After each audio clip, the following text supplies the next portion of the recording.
Hello friends, good morning to all of you. मैं प्रमोद कुमार, स्वागत है आप सभी का मल्टी टेक्निकल क्लासेज में। हम लोगों ने पिछले वीडियो में पॉइजन रेशियो, जिसको मैंने म्यू से डिनोट किया था, तथा लेटरल स्ट्रेन और तथा न्यूमेरिकल, कुछ न्यूमेरिकल पार्ट थे जो कि कर लिए थे। और आज हम लोग उसी के आगे कंटिन्यू बने रहेंगे, जो कि हमारा टॉपिक है आज का। हमारा टॉपिक ये है कि चेंज इन डायमेंशन। देखो, हमारा टॉपिक क्या है? Change in dimension. ध्यान देना, वह टॉपिक है change in dimension and volume change in dimension and volume of a bar under uniaxial load. हमारा आज का टॉपिक है change in dimension and volume. यानी हमारा डायमेंशन कितना चेंज हो रहा है, वॉल्यूम कितना चेंज हो रहा है, किसके कारण? एक बार का अंडर यूनिएक्सियल लोड, यानी एक्सियल लोड, यानी एक यूनिएक्सियल का मतलब, एक्सियल माने होता है उसके लेंथ के पहले जो एक्ट करे फोर्सेस। यूनिएक्सियल माने एक एक्सियल होना चाहिए। जैसे देखो, हमारे कोई भी बॉडी होता है, ठीक है, जैसे मान लीजिए ये बॉडी है, ठीक। अगर इस तरह से फोर्सेस एक्ट कर रहा है, एक्सियल हो गया। ये मान लीजिए पी फोर्सेस, ये मान लीजिए पी फोर्सेस, लेकिन ये यूनिएक्सियल है क्योंकि एक ही डायरेक्शन में कर रहा है। यानी मान लीजिए एक ही एक्सिस के पैरेलल कर रहा है, ठीक। अगर मान लीजिए इस तरह से एक्ट कर जाए, एक और मान लीजिए यहाँ क्यू इस तरह से, तो ये यूनिएक्सियल ना होकर के ये डाईएक्सियल हो गया, ठीक है।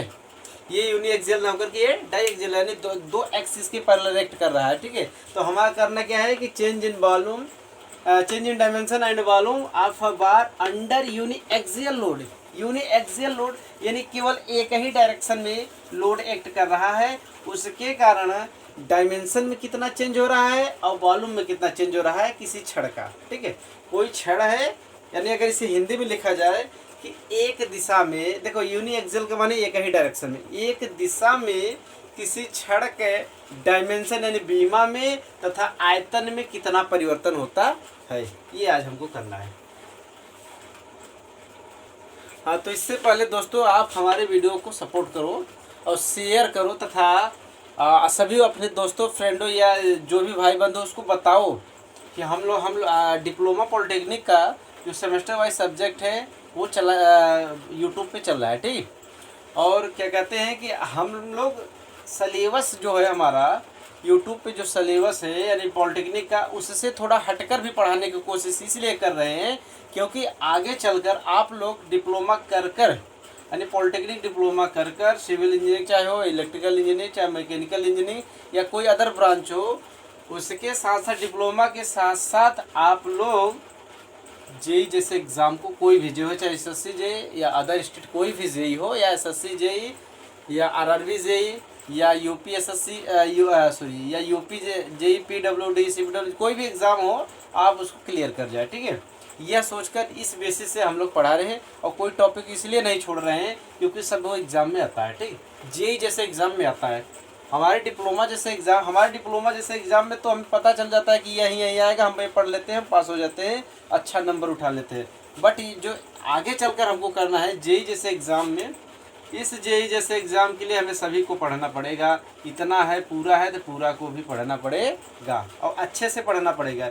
यही हमारी बेसिस है, यही हमारी कॉन्सेप्ट है कि हम लोग इसको टारगेट दे रहे, ठीक है। अगर आप इसको टारगेट लेके चलेंगे तो पॉलिटेक्निक धुआं हो जाएगा, ठीक है। पॉलिटेक्निक को आप धुआं कर देंगे, ठीक है। तो आप इसको बेसिस बनाए, इस जेई एग्ज़ाम को। इसलिए हम लोग सभी चीज़ें पढ़ रहे हैं, ठीक है। एक एक चीज़ें छोड़ेंगे नहीं और इस पूरे डिटेल से पढ़ेंगे, ठीक है।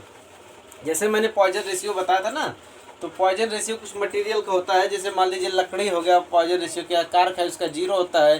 स्टील है कितना होता है, तो माइल्ड स्टील जैसे होता है 0.25 से 0.35। और जैसे ढलवाई स्टील हो गया यानी कास्ट आयरन हो गया, और जैसे कह सकते हैं कांच हो गया, और जैसे कह सकते हैं कंक्रीट हो गया। तो इस सब चीज़ों का पॉइजन रेशियो आप लोग को याद रहना चाहिए। और पूछता है, हम बीच बीच में जो कोई नोट पॉइंट रहेगा, कोई भी नोट पॉइंट रहेगा, हम बीच बीच करके आपको बीच बीच में करके यानी टॉपिक चलाएंगे, उस बीच बीच में करके आपको याद कराएंगे, हम आपको याद करा देंगे। ठीक है, तो आप हमारे चैनल को सब्सक्राइब, लाइक, शेयर तथा करो, सबको बताओ, हमारे चैनल को सपोर्ट करो यार, सपोर्ट करो। ठीक, सो आगे हम चलते हैं।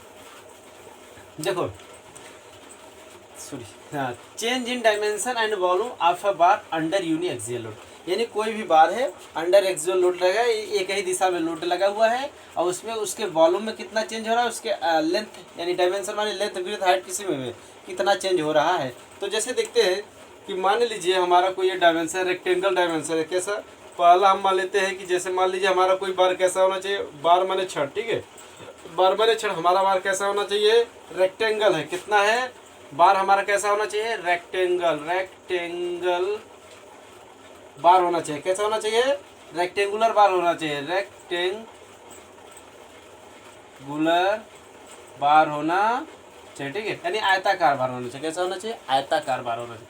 आयताकार बार कैसे होता है, ध्यान से देखो, जैसे मान लो इस तरह से बार होना चाहिए, ठीक है, समझे, इस तरह से बार होना चाहिए। अगर हम 3D फिगर बनाएंगे तो इस तरह से हो जाएगा,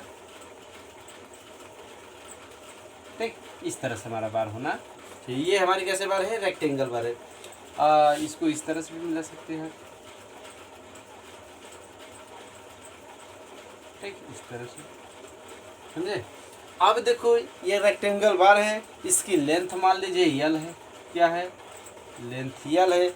अब इसकी विड्थ भी है, ये चौड़ाई भी है, और इसकी डेप्थ भी तो कुछ होगा, मान लेते टी डेप्थ है, इसकी डेप्थ कितना है, टी, यहाँ से ले मान लीजिए इधर मान लेते यहाँ से ये, या ये टी मान लीजिए, इसकी डेप्थ कितना है, टी डेप्थ है, समझे।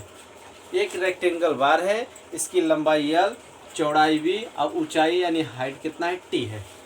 अब इस पे यूनि एक्सियल फोर्स लग रहा है, यानी एक ही डायरेक्शन में, इस तरह एक्स मान लीजिए इस डायरेक्शन में कोई फोर्स लग रहा है, ठीक है, मान लीजिए पी फोर्स लग रहा है, समझे। यूनि एक्सियल का मतलब होता है एक ही दिशा में फोर्स एक्ट कर रहा है। यूनि एक्सियल का मतलब एक ही दिशा में फोर्स एक्ट कर रहा है, चाहे उसे पी मान लो चाहे एफ मान लो। उसके कारण चेंज इन डायमेंशन, इस कितना डायमेंशन चेंज होगा और वॉल्यूम कितना चेंज है वो हमको निकालना है, ठीक है। अब देखो ध्यान से देखना, जब ये बॉल ये जो फोर्स इस तरह से खिंचाव करेगा तो जाहिर सी बात है इसकी लंबाई बढ़ेगी। इसकी जैसे मान लीजिए इस पर कोई फोर्स लग रहा है बाहर की तरफ, ये दोनों खिंचाव की तरफ फोर्स है, तो जाहिर सी बात है ये बढ़ेगा, यानी इसकी लेंथ क्या हो जाएगी, बढ़ जाएगी, लेंथ क्या हो जाएगी, बढ़ जाएगी। लेकिन उसके साथ साथ इसकी हाइट कम होगी, यानी डेप्थ कम होगी, तथा चौड़ाई भी कम होगी, यानी सिकुड़ेगी, ये दोनों सिकुड़ेगी, लेंथ जो होता है इंक्रीज कर जाएगी, बढ़ जाएगी। तो होगा क्या, जब लेंथ इंक्रीज होगा तो इंक्रीज का स्ट्रेन निकलेगा, लेंथ इंक्रीज होगा तो लेंथ का स्ट्रेन निकलेगा, जो कि हमारा लॉन्गिट्यूडिनल स्ट्रेन होता है, और जो हमारा कम हो रहा है वो लेटरल स्ट्रेन होता है, मैंने बताया था। तो अगर हम देखें, देखो अगर यहाँ कहेंगे कि माना पी फोर्स लगाने पर उसके लंबाई में, देखो उसके लंबाई में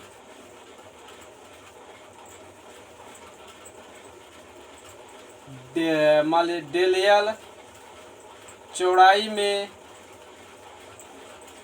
डेल वी, तथा ऊंचाई में डेल टी परिवर्तन होता है। ये हमने माना कि पी फोर्स लगाने पर उसके लंबाई में डेल एल, चौड़ाई में डेल बी, ऊंचाई में डेल टी परिवर्तन होता है। होगा, जाहिर सी बात है कि लंबाई बढ़ेगी तो कितना बढ़ेगी, डेल एल, चौड़ाई घटेगी यानी कम परिवर्तन होगा तो कितना होगा, डेल वी, तथा ऊंचाई क्या होगी, वो भी घटेगी, वो कितना होगा, डेल टी, ठीक है, इतना समझे। अब होगा क्या, जब लंबाई घटेगी, लंबाई बढ़ेगी, चौड़ाई घटेगी, ऊंचाई घटेगी, तो इसमें क्या होता है, ये परिवर्तन हुआ, तो परिवर्तन ही तो हमारा स्ट्रेन होता है, तो स्ट्रेन निकालना पड़ेगा। तो हमें क्या करना पड़ेगा, स्ट्रेन। और मान लेते हैं कि माना पॉइजन रेशियो, माना पॉइजन रेशियो है, यानी पॉइजन पार्शिव विकृत होता है, Poisson ratio, Poisson ratio 1/m, या इसे म्यू भी कह सकते हो, इतना है। ठीक है, ये हम मान लेते हैं पॉइजन रेशियो जो हमारा होता है, चाहे म्यू से डिनोट करो चाहे 1/m से डिनोट करो। तो जब पॉइजन रेशियो 1/m मानो चाहे म्यू मानो, दोनों सभी बातें एक ही होते हैं। उसके आगे हम करते हैं, उसके आगे हो गया क्या कि चेंज इन डायमेंशन, डायमेंशन में चेंज कितना हुआ, del l del b del t माना, तो इसका स्ट्रेन निकालेंगे। स्ट्रेन वो भी कैसा स्ट्रेन होना चाहिए, लंबाई में स्ट्रेन, और क्या कहते हैं, लंबाई में स्ट्रेन लॉन्गिट्यूडिनल स्ट्रेन बोलते हैं, और चौड़ाई या मोटाई जो उसका कम हो रहा है उसके विपरीत हो रहा है, यानी ये लंबा हो रहा है तो ये दोनों घट रहे हैं, तो उसका स्ट्रेन लेटरल स्ट्रेन होता है। तो लॉन्गिट्यूडिनल स्ट्रेन लॉन्गिट्यूडिनल स्ट्रेन जो होता है, जिसे ई से प्रदर्शित या एप्सिलॉन से करते हैं, वो कितना हो जाएगा भैया, डेल एल अपान एल।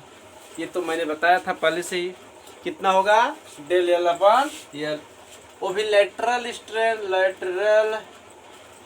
कितना होगा, ALATERAL है, लेटरल स्ट्रेन कितना होगा भैया, ये होगा हमारा डेल बी अपान बी और equal to del t upon t. क्यों इक्वल टू का मतलब ये हुआ कि ये भी लेटरल स्ट्रेन है, ये भी लेटरल स्ट्रेन है, ये दोनों लेटरल स्ट्रेन है, क्योंकि लंबाई बढ़ रहा है तो ये दोनों घट रहा है, चौड़ाई।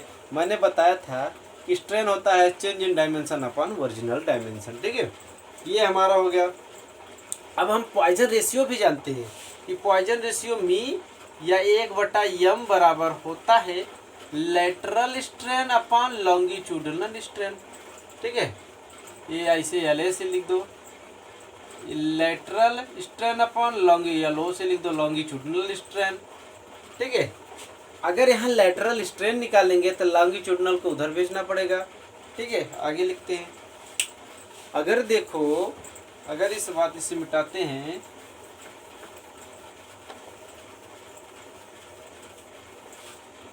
अगर यहाँ हम लेटरल स्ट्रेन को निकालेंगे, किसको, लेटरल स्ट्रेन को, तो नीचे क्या है लॉन्गिट्यूडिनल स्ट्रेन, ये इधर मल्टीप्लाई में जाएगा, तो लेटरल स्ट्रेन बराबर 1/m मल्टीप्लाई लॉन्गिट्यूडिनल स्ट्रेन, या 1/m, चाहे मिल लो, बात एक ही है। ठीक है, 1/m मल्टीप्लाई लॉन्गिट्यूडिनल स्ट्रेन कितना है भैया, डेल एल अपान एल, चाहे ई लिख दो चाहे ई लिख दो, और चाहे डेल एल अपान एल लिख दो। समझे बात को।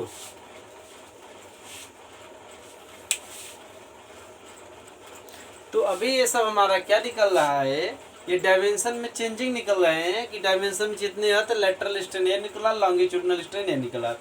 लेटरल स्ट्रेन बराबर हम लिख सकते हैं 1/m into longitudinal strain, lateral strain equal to 1/m into E माने होता है डेल एल अपन एल। ठीक है, ये एक रिलेशन हो गया लेटरल स्ट्रेन और लॉन्गिट्यूडिनल स्ट्रेन में। ठीक है, क्योंकि मैंने पॉइजन रेशियो पढ़ा था।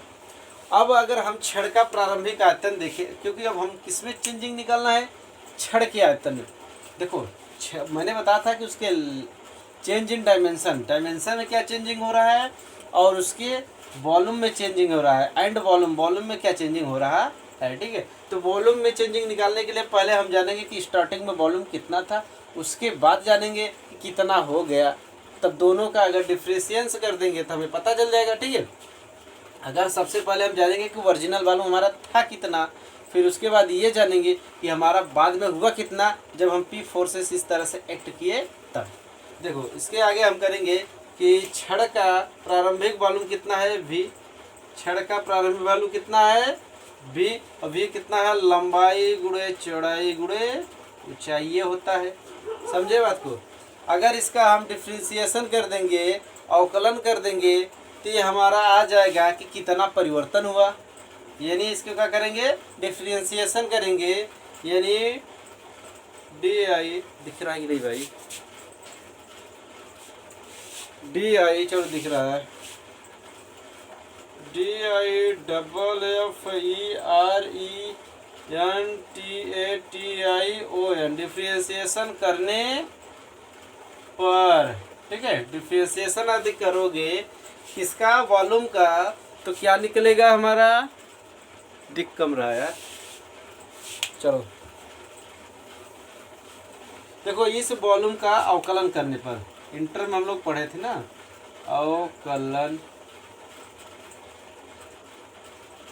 करने पर, या फर्स्ट ईयर में मैथ में पढ़ा गया था, फर्स्ट सेमेस्टर वगैरह ना, ठीक है। अवकलन जब करोगे तो किसका अवकलन करोगे, वॉल्यूम का, तो वॉल्यूम का अवकलन यदि आप करोगे तो करो वॉल्यूम का अवकलन, देखो वॉल्यूम का अवकलन करोगे तो आएगा डेल वी, अगर इसका करोगे तो डेल वी आएगा। अब होगा क्या, आपको बता रहे तरीका कि वॉल्यूम अवकलन कैसे, यहाँ लंबाई चौड़ाई ऊंचाई तीनों है, तो मैंने जानता हूँ कि प्रथम को छोड़कर दूसरे का अवकलन, यदि इसको मान लो फर्स्ट मान ले और इसको सेकंड मान ले, जैसे अवकलन होता है तो प्रथम को छोड़कर दूसरे को, फिर दूसरे को छोड़कर प्रथम को, उसी तरह फिर ये दो का कंसेप्ट बनेगा, फिर इसमें फर्स्ट सेकंड कर लेना, प्रथम को छोड़कर सेकंड का, सेकंड को छोड़कर, तो इसको सॉल्व करोगे तो मेरा आया है डेल यल, ठीक है ध्यान देना, del l into b into t, ये बात ध्यान देना, plus del b into l into t, फिर प्लस डेल यल हो गया, डेल बी हो गया, फिर del t into l into b, ये मेरा आया है। ये कितना आया, डेल वी आया, और स्टार्टिंग में क्या था, वी था। अगर दोनों को डिवाइड कर देंगे, दोनों को डिवाइड कर देंगे तो क्या हो जाएगा, इसलिए दोनों को डिवाइड करें, डेल वी अपॉन वी बराबर कितना हो जाएगा भैया, इसको पूरा रखो, इसको पूरा रखो, मान लीजिए पूरा ऊपर यहाँ है, डेल वी का वैल्यू रखोगे, ठीक है, ध्यान से देखना, ये डेल यल ये सब पूरा रखोगे, और नीचे l into b into t रखोगे, क्योंकि बी का मान ये है और डेल बी का मान ये पूरा है। इसको सॉल्व करोगे तो देखो एल बी टी से यह बी टी यहाँ कटेगा, फिर इसके पीछे आओगे, इसके पास आओगे तो अलग अलग करोगे तो इसके पास एल इंटू टी ये कट जाएगा, यहाँ बी बचेगा, फिर इसमें करोगे बी इंटू एल कटेगा, बी इंटू एल टी बचेगा, यानी डेल एल के नीचे एल बच रहा है, क्योंकि डेल एल के नीचे एल ही बचेगा, बी टी कट जाएगा, और डेल बी के नीचे बी कटेगा, एल टी कटेगा, डेल टी के नीचे टी कटेगा, तो सॉरी एल बी कटेगा तो टी बचेगा।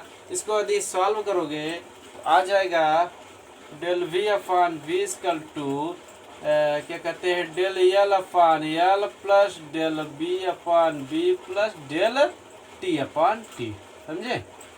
ये चीज़ें इसे हम मिटा दे रहे हैं, इसको अगर दोनों को डिवाइड करोगे तो इस तरह से आएगा, आप डिवाइड कर लेना, ये चीज़ें हमारी निकल कर आ गई, समझे, ये चीज़ें हमारे निकल कर आ गई। चीज़ें ध्यान से समझना, मैंने किया क्या कि वॉल्यूम स्टार्टिंग में क्या था, l into b into t था, उसका अवकलन कर दिया, अवकलन करोगे तो डेल वी आएगा। डेल वी क्या होता है कि वॉल्यूम में अवकलन करने पर हमें पता चल जाता है कि कितना हमारा परिवर्तन हुआ, अवकलन का मतलब परिवर्तन ही होता है, हमारा अवकलन करने पर ये वैल्यू आया, ठीक है। उसके बाद हम दोनों को डिवाइड किया तो ये हमारा स्ट्रेन निकल गया, वो भी कैसा स्ट्रेन है, वॉल्यूम का स्ट्रेन, इसे वॉल्यूमेट्रिक स्ट्रेन भी कहते हैं, आयतनात्मक विकृति भी कहते हैं। तो आयतनात्मक विकृति हमारा कितना निकला, इससे हमने डिवाइड किया यहाँ नीचे v से, यानी del v upon v, del v का वैल्यू ये है और v का l into t into b होता है, ठीक है। इसको रखा तो इस तरह del l upon l, del v upon e, del t upon l. इसका ये मतलब हुआ कि ध्यान से देखो, हमारा जो वॉल्यूमेट्रिक स्ट्रेन आया, किसी भी छड़ का वॉल्यूमेट्रिक स्ट्रेन यह बताता है कि, यानी इस प्रकार वॉल्यूमेट्रिक स्ट्रेन यह बता रहा है कि जो भी तीनों दिशाओं में, देखो ये एल का स्ट्रेन है, ये बी का स्ट्रेन है, टी का स्ट्रेन है कि नहीं, या del l by l, change in length upon original, change in width upon original width, change in depth upon original height upon original, ठीक है। तो ये बता रहा है वॉल्यूमेट्रिक स्ट्रेन के बराबर है तीनों को जोड़ने पर। इससे हम इस प्रकार आयतन विकृतियों को कह सकते हैं कि तीनों दिशाओं में, ये देखो तीनों दिशाओं का मतलब देखो, ये लेंथ के रिस्पेक्ट में, लेंथ के दिशाओं में, ये चौड़ाई के दिशाओं में, ये ऊंचाई के दिशाओं में, तीनों दिशाओं में विकृतियां जो निकले, यानी जो स्ट्रेन निकला है, इसका बीजगणितीय योग कर दोगे तो हमारा क्या निकल जाएगा, वॉल्यूमेट्रिक स्ट्रेन निकल जाएगा। वॉल्यूमेट्रिक स्ट्रेन फिर से ध्यान दो, यानी तीनों दिशाओं में, चाहे लेंथ के रिस्पेक्ट में हो और चाहे हाइट के रिस्पेक्ट में हो, चाहे चौड़ाई की, तीनों डायरेक्शन में ये निकला है ना स्ट्रेन। ये स्ट्रेन तीनों दिशाओं में स्ट्रेन निकला है ना, तो तीनों डायरेक्शन में जो स्ट्रेन निकला उसका प्लस किया गया, यानी बीजगणितीय योग किया गया है, वो किसके बराबर होता है? वॉल्यूमेट्रिक स्ट्रेन के बराबर होता है। ठीक है। और इस प्रकार अब हम जानते हैं कि जो डेल बी अपॉन बी होता है, ध्यान से देखना, जो अब हम जानते हैं कि डेल बी अपॉन बी और बराबर डेल टी अपॉन टी। ये क्यों बराबर? क्योंकि ये दोनों क्या है? लेटरल स्ट्रेन है। ये किसके बराबर था? 1/m इंटू ई, यानी del l upon l. E मानी del l upon l, longitudinal strain मैंने अभी निकाला था पॉइजन रेशियो से। ठीक है। इसको अब देखो, ध्यान से देखो, मैंने बताया था स्टार्ट में एक पॉइजन जो रेशियो होता है वो माइनस में होता है। तो यहाँ पॉइजन रेशियो जो ई है किस में लेंगे? माइनस में, क्योंकि लेटरल स्ट्रेन माइनस में होता है, इसलिए यहाँ जाके पॉइजन देखो होता है लेटरल स्ट्रेन माइनस में। ध्यान से देखना, लेटरल स्ट्रेन किस में था? माइनस में था। मैंने बताया था ना कि पॉइजन रेशियो यानी म्यू बराबर lateral strain upon longitudinal strain, वो भी माइनस में। ठीक है। तो लेटरल स्ट्रेन किस में होता है? माइनस में। या और लेटरल स्ट्रेन का मान निकालोगे तो यहाँ म्यू इंटू लॉन्गिट्यूडनल स्ट्रेन, यानी म्यू की जगह लिख सकते हैं 1/m, 1/m into longitudinal strain, 1/m into longitudinal strain आएगा। ठीक है। वो किसके बराबर? Lateral strain. ये सब लेटरल स्ट्रेन है। क्या है? Lateral strain. इसके बराबर 1/m इंटू लॉन्गिट्यूडनल स्ट्रेन। लेकिन ये माइनस था, लेटरल स्ट्रेन किसमें था? माइनस में था। तो ये वाला माइनस यहाँ चला जाता है, तो इसलिए माइनस में बन जाता है। ठीक है। यानी इसे हम इस तरह से भी लिख सकते हैं कि -1/m इंटू ई। ई क्या है? वही लॉन्गिट्यूडनल स्ट्रेन है। ठीक है। यही वैल्यू पुट कर देंगे इसमें। ठीक है। अगर यही वैल्यू पुट कर देंगे इसमें, अगर इसे क्वेश्चन मान लीजिए फर्स्ट मान लेते हैं, तो यहाँ लिखेंगे कि लेटरल स्ट्रेन बराबर -1/m इंटू ई, या चाहे 1/m को म्यू भी लिख सकते हो, को इक्वेशन फर्स्ट में रखने पर। जब इसे फर्स्ट में रखोगे तो डेल वी, इसे हम लिख सकते हैं, इसे लिख सकते हैं ई वी, इसको लिख सकते हैं ई वी या एप्सिलॉन भी, क्योंकि ये ई क्या स्ट्रेन है, वी क्या है? वॉल्यूमेट्रिक स्ट्रेन है। कितना आएगा? डेल एल माने ई, इसको ई लिख सकते हैं, इसे माइनस लिख सकते हैं, -1/m। ठीक है। इस देखो ये प्लस है, पहले प्लस ही रहने दो, ये प्लस है, प्लस रहने दो। इसका वैल्यू, इसका मान कितना है? Del b upon b. तो डेल बी अपॉन बी का मान -1/m इंटू ई है, तो यहाँ माइनस लिखोगे तो हो जाएगा माइनस, यानी -1/m इंटू ई, फिर प्लस, फिर del b del t upon del t का वैल्यू लिखोगे -1/m इंटू ई। दिख रहा है कि नहीं भैया? अरे यार दिख नहीं रहा है। ये चीजें थोड़ा ऊपर लिख दे रहे हैं। देखो ऊपर क्या है, लेटरल स्ट्रेन बराबर आ जाएगा, आपको दिख रहा होगा कि जो लेटरल स्ट्रेन है -1/m इंटू यू को इक्वेशन फर्स्ट में लिखोगे तो क्या आएगा? तभी ये नहीं आएगा, तब भी ये आएगा, डेल वी अपॉन वी को लिख सकते हैं एप्सिलॉन वी। क्यों एप्सिलॉन वी क्यों लिखा हमने? एप्सिलॉन वी लिखा इसलिए कि वॉल्यूम में स्ट्रेन है, वो कितना है? Del l upon l. Del l को अपॉन एल को ये लिख सकते हैं, फिर plus del b upon b, del b upon b को लिख सकते हैं, देखो ये है डेल बी अपॉन बी, ये डेल टी अपॉन टी, इसको लिख सकते हैं यहाँ -1/m, -1/m इंटू ई, फिर प्लस, अब डेल टी अपॉन डेल को इसको भी लिख सकते हैं -1/m इंटू ई। ये दिख रहा है कि नहीं? हाँ दिख रहा है। फिर उसके बाद आएंगे, ये थोड़ा और नीचे ई प्लस -1/m इंटू ई, फिर प्लस -1/m इंटू ई। इसको सॉल्व करोगे, ई माइनस ई/m, ई कॉमन ले लोगे तो कोष्टक में बचेगा 1 माइनस 1/m -1/m। जब सॉल्व करोगे इसको, क्या करोगे?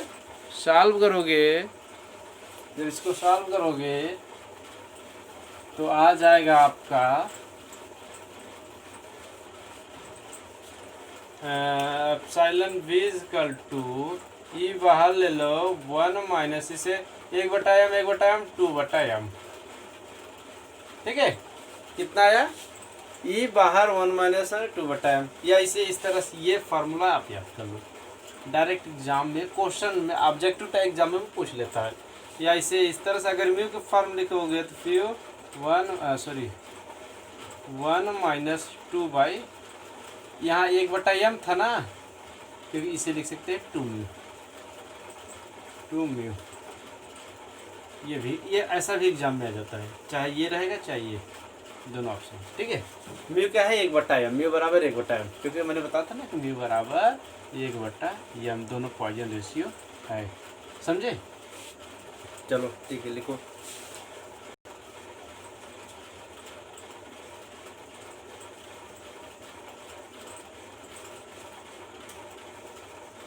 इसी तरह ये तो हमने रेक्टेंगल बार लिया था, रेक्टेंगुलर बार लिया था। इसी तरह मान लीजिए हमारा बार कैसा है, वृत्ताकार हो, सर्कुलर हो। अगर हमारा बार कैसा हो, वृत्ताकार। एक और है, जैसे मान लो ये सब, अगर हमारा बार कैसा हो, सर्कुलर हो। कैसा हो, सर्कुलर, क्रॉस सेक्शन का हो, क्रॉस सेक्शन हो। कैसा क्रॉस सेक्शन हो, इस तरह से बार हो, ऐसा क्रॉस सेक्शन है, नहीं पूरा बार ऐसा होना चाहिए। तो जैसे मान लो हमारा बार कैसा होना चाहिए, इस तरह से, ये इस तरह से ऐसा बार हो, तब क्या होगा, तब भी वही आएगा। देखो तब भी वही आएगा कि चेंज इन डायमेंशन एवं चेंज इन वॉल्यूम। वॉल्यूम में चेंज कितना होता है, डायमेंशन में चेंज कितना होता है।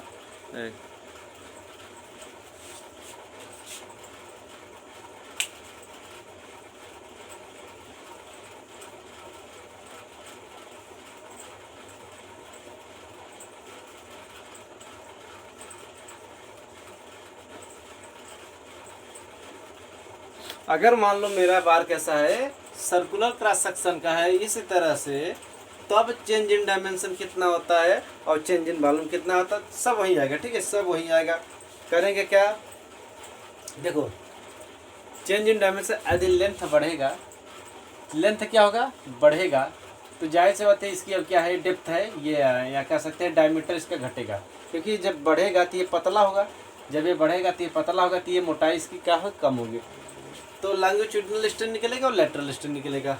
अगर हम वॉल्यूम इसका देखें, वॉल्यूम अगर रेक्टेंगल होता तो लंबाई गुण चौड़ाई गुण ऊंचाई होता, लेकिन अगर वॉल्यूम इसका देखिए तो देखो आगे यल, ये क्या हम मान लीजिए यल है, लंबाई तो यल मिल गया, लेकिन चौड़ाई और ऊंचाई नहीं मिलता। तो इसका वॉल्यूम किसके रिस्पेक्ट में निकलता है, एरिया इंटू लेंथ के रिस्पेक्ट में वॉल्यूम निकलेगा। क्या, एरिया का मल्टीप्लाई लेंथ से कर दोगे तो वॉल्यूम निकल जाएगा। ठीक है, एरिया कितना आता है, π/4 इंटू डी स्क्वायर, यदि इसके डायमीटर कितना है, डी है, डायमीटर कितना है, डी, और इंटू एल।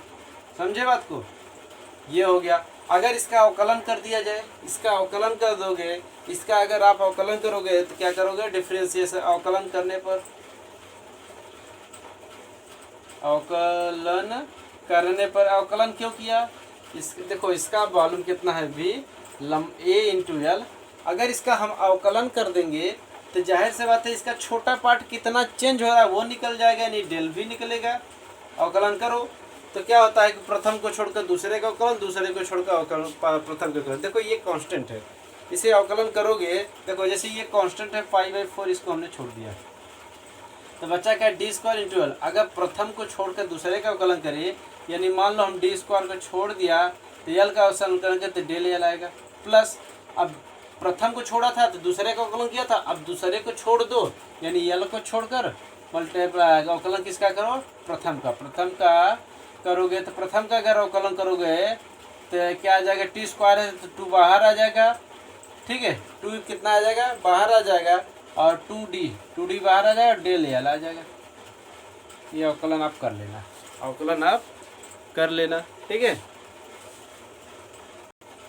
अवकलन कैसे हुआ भैया, देखो π/4 बाहर हमने ले लिया, पहले को छोड़ दिया, डी स्क्वायर, इन दूसरे का अवकलन डेल एल होता है, फिर प्लस दूसरे को छोड़ दिया, फिर पहले का अवकलन डी स्क्वायर है ना, तो फार्मूला होता है ना x⁴n का, x⁴n का एन नीचे आएगा, एन इंटू, इस तरह से फार्मूला लगाया डी स्क्वायर है तो डी स्क्वायर यहाँ 2 नीचे आता है तो 2d बन जाए, फिर डी का फिर से करेंगे, फिर डी से फिर से करेंगे तो डेल एल डेल डी बनेगी जी। यल कहाँ है, डेल डी बनेगा।